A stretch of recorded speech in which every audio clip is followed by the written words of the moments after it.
June 15th, 1941. The German army has conquered Poland, Denmark, Norway, the Benelux, France, Yugoslavia and Greece within a matter of 18 months. And now, more than 3 million battle-hardened German soldiers are poised to invade the Soviet Union, supported by more than 3,000 planes and over 4,000 armored fighting vehicles. With the invasion, Operation Barbarossa, scheduled to begin next week, what begins this week instead is the longest, the most ambitious, and by far the biggest series I've ever brought onto my channel. This week begins Gary Grigsby's War in the East 2, The Impossible Challenge.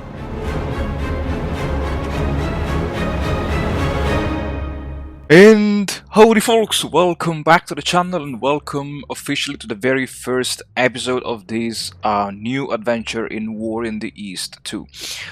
Briefly, let's talk about the series. The series will be for sure the longest I've ever brought onto the channel because it will end when the campaign will end. So if I'm good enough to finish the campaign by 1942, it will just say be a 2 years long series, or otherwise it will be a very long series. And briefly, I am preparing 3 episodes for every turn.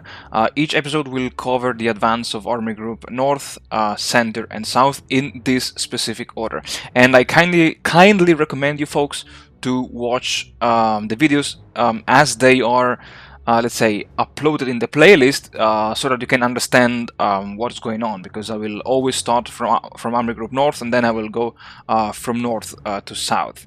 There will be a special episode on June 21st in which I will cover the strategy of Operation Barbarossa, and then in the turns in which there won't be let's say too much action going on, I will let's say just combine 3 episodes into one, because it doesn't make sense to say, oh, Army Group North didn't move, Army Group Center didn't move, and Army Group South advanced 2 hexes eastwards towards Rostov in 3 different episodes. And yeah, so that's it about the series, and let's talk about this scenario, because this scenario is heavily modified. It's based on my mod, especially on the Axis player scenario, but I kind of changed it with a few changes that will be uploaded in one of the future updates of my historical order of battle mod, as well as some specific changes that I made for this scenario only. First of all, these are let's say the general changes that will be applied also to the next update of my historical order of battle mod, but basically I added several missing historically existed airfields, mostly on the Soviet side. And here you see also the level of the airbase, and let's say this is something that I made as a way to facilitate, on one hand, the AI first, and second, the Axis player for when I will have to launch my 1942 summer offensive. Basically, on turn I think 18. All these locations will gain a level 1 railroad, and this will hopefully help the AI in dealing better with the supply situation. Also, these locations will gain a level 2 railroads, and Klin, Siastroy and Voroshilovgrad will respectively gain a level 3. Siastroy will go from level 1 to level 3, and Voroshilovgrad will go from level 2 to level 3. And then on March 22nd, so I think it's turn 40, I kind of imagine that the Red Army would improve its railway-borne logistics by improving the railroads in these locations as well as I also gave the AI 4 additional railroads in these locations, and these are the final levels of the railroads. And then I also added an event that basically mimics the Axis preparations for Case Blue. And based on some sources that I found, the Germans, despite having problems in converting and expanding the railway tracks themselves and repairing the bridges over the Dnieper, they managed to get quite a bunch of, let's say, depots set up in Belgorod, Kramatorsk, Kursk, Orel, and especially Stalino.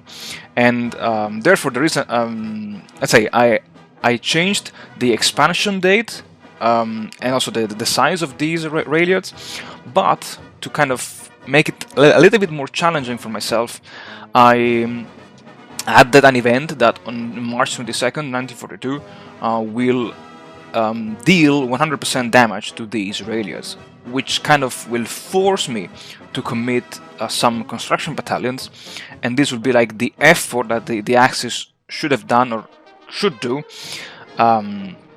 to kind of expand those rail yards. I know it's not possible to change the size of factories via events, so this was, I think, the best compromise that I could come up with in terms of balancing higher rail yards with some additional damage and sacrificing some construction battalions. And then there are some specific changes I gave to the Axis. I kind of nerfed the tremendous CPP bonus by, on one hand, increasing by 100 points the CPP of all the units on map, and I've set to 0 the CPP of all of the other units, and all the units on the Romanian front as well as the German 11th Army will now have their canonical 100 CPP, because yeah, I thought that the surprise effect by June 29th was gone, so there was so it made no sense to me to keep this insanely high amount of CPP. So yeah, it's a bit of a nerf from my side, but because the original Axis player scenario starts with 30 AP, I have preemptively motorized 10 infantry divisions, which means that now I have more motorized divisions on the first turn, but at the same time I cannot build depots, nor I can set or assign priority repairs, which cost APs on the first turn. So it's always, I try to have a balanced approach of having, yeah, sure, plenty of overpowered, highly mobile units, but at the same time, I don't want to exaggerate with the mobility, because I cannot build depots, and I don't want to overstretch my logistics already in the second turn, or by the third turn. And then I also changed here the movement points for some units in Army Group South. I also pushed forward the units that were originally and historically held in reserve by von Kleist. I also changed. I also removed the scheduled transfers of the Luftwaffe air groups from the map to other. The error boxes, and then because I was lazy, seriously, just because I was lazy, I added 2 events. One that will transfer the 8th RAD labor group to Western Europe to activate the construction of the Atlantic Wall. And then I also added one event that will automatically transfer the 1st and the 4th Mountain Divisions to the Balkan theater box on turn number 3 to activate the hunting for Tito. All of these are, let's say, event-based missions that are available in the Axis player scenario. So if you have played with this mod, you know what I'm talking about. And then I've added this new, let's say, event-based challenges. I called it von Manstein's Gamble, but basically, because von Manstein proposed that one way with which the Axis could have defeated the Soviet Union was to strike at the beating hearts of the Soviet Union, and because von Manstein was, say, von Manstein's 56th Motorized Corps belongs to Army Group North, I thought that von Manstein, if von Manstein somehow convinced that Leningrad could have been taken with a Lenin or Blitzin campaign, I thought that the OKH would have given von Manstein the command of an army, just like it happened in September when von Manstein was given command of the German 11th Army. And so I thought, okay, if I manage to capture Schlüsselburg by the end of July, Then the OKH will give me a new army, the hypothetical Third Army, and 3 new hypothetical, of course, never existed army corps. The OKH will also raise 2 additional infantry divisions for me, 6 artillery battalions, and 1 motorized pioneer battalion. And so yeah, I mean, it's a good challenge. It's based on luck as well as skills. Skills read management of supply priorities, and luck reads, let's say, the random chance that some units will retain their insane amount of CPP on the second and third turn.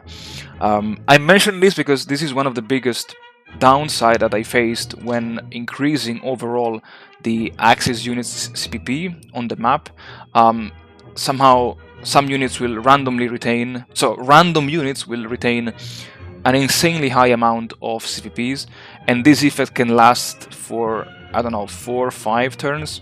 And yeah, I will do my best not to exploit this retention of CPPs, but you know, if it happens in von Manstein's 56th motorized corps, let's say I would be quite happy about it. And I also added an event that will prevent the arrival of these OP, overpowered Soviet rifle divisions. I think these are rifle corps actually, and cavalry corps. If I control the Kalinin-Leningrad railway line besides these locations. I will show you in a second what I'm talking about. And then there is also this event. This is a totally randomized event. Between July and September, there is a 10% chance that I will get 8 new security divisions, which is, let's say, one way for the Axis to gain more units on the map. I didn't want to give myself too many overpowered units, so I said, okay, let's just imagine that the propaganda is just calling for more men to go on the Eastern Front. And so I thought, okay, maybe there will be slightly old and slightly too young men to join the fight. So I thought, okay, maybe we can just put these men into security divisions. And only in 1942, those security divisions will become regular infantry divisions. So for 1941, I can just use them, let's say, I don't know, to build fortifications in the second or third lines, or just to plug the gaps in case some breakthrough will occur. And in 1942, they might actually take part in the summer offensive if I don't have enough Axis allies units to cover my flanks. Or they can be used to shield the northern front, because we will see in a second what I'm talking about when I mention the Kalinin-Leningrad railway line. And then also I decided to buff the AI, because on one hand I wanted to help the AI to stay on the defensive, and so I added these permanently frozen garrisons, garrison brigades. Permanently frozen means that they are frozen for 250 turns, and which means that the AI cannot disband them, because I did some tests, and just by giving the AI some garrisons, for whatever reason the AI would just disband them straight away. Which is okay. Maybe the AI wanted the manpower and the equipment, but yeah. Anyway, so I decided to give the AI these new garrisons just to boost its defensive capabilities. I increased the limit number of some units, even though I think this hardly matter when the AI is set on the impossible difficulty. I increased the starting Soviet equipment pools. I did not write it here, but I also added the historical amount of tanks that the Red Army had. So I think now we can actually have a look at the number of tanks soon, but I think it's now getting quite high. It's pretty high, yeah. And then I added 2 events that will give the Soviets basically 1 million men of manpower in reserve. One is called Stalin's Speech, and the other one is called the Evacuation of Leningrad. This event was just done to kind of counterbalance me potentially besieging Leningrad already by early August or mid-August 1941. And I also anticipated the factory evacuation from Leningrad from, let's say, October, September to July, just to make sure that the Soviets can actually use the Leningrad factories and not just lose them because I'm so fast in reaching Leningrad. And then I changed a little bit the fortification levels, and most importantly, I gave the Soviets these units. These 36 rifle divisions will arrive for the 1942 winter counteroffensive, while these 12 new tank brigades, 15 new artillery support units, and the 27 new rifle brigades will arrive for the 1941 counteroffensive. And if we have a look at the units, just to see what I am talking about. Yeah, so these are the what I call the extra. Oh yeah, I also gave the Soviets the Odessa Rifle Division. This is frozen for 20 turns, and it's inside the fort of Odessa, just for flavor. And then these are the extra units that I'm talking about. What do they have, let's say, of so special? Well, they have the very same amount of CPPs that my units have in 1941, on June 22nd, 1941. And because, you know, I wanted to give the AI some extra punch to really punch through my lines during the winter of 1941-1942, because I've been doing some tests, and sure, I can easily reach Leningrad, and I can start to dig in already by mid-September 1941, and I can kind of reach the historical objectives that the Axis controlled by late 1941, already by September. So to give myself an extra challenge, I wanted to boost the AI, the offensive capabilities of the AI, by giving the Soviets these additional units. And here are the tank brigades, which will arrive to the Stavka, and then I have the rifle brigades, which will arrive on the map on different turns, to kind of have a echeloned arrival of Soviet reserves from turn 25 until turn 34, which is 8th of February. So there will be plenty of action this coming up this winter. And the rifle divisions are slightly more overpowered than the rifle brigades, with just 12,000 CPPs, but they will still pack quite a punch during the 1942 winter counteroffensive. And here are just the air bases that I added to the Soviets, basically. And let's talk about the overpowered Soviet units. And here they are. So these are units, as you can see, they are really OP. They pack 11,000. They have an 11,000 attacking combat value, which is freaking insane. And they are scheduled to arrive on turn 29. Now, the only way to prevent these units from arriving on the map is not only by controlling Kharkov, Kursk, Oryol, Kaluga, Rzhev, and Kalinin by turn 28, but also all the villages along the Kalinin and Leningrad railway line. Because I thought, if I can push so deep in the early turns, then it means that I can ideally even push to reach the Mista river and secure the Leningrad-Kalinin railway line. Again, this is part of the challenge. I know that the Axis never reached this line, but it's just for me, just to give myself an extra challenge, and to let's say to punish myself if I don't reach this goal, and therefore to avoid getting routed along the entire front in 1941. I really have to do my best to take control of the Kalinin and Leningrad railway line. And I would say that's already it for this episode. As always, let me know what you think in the comment section here below. If you don't want to miss any other episode, make sure you subscribe and maybe even leave a like for the algorithm. And I'll see you all on June 21st with the grand strategy for Operation Barbarossa.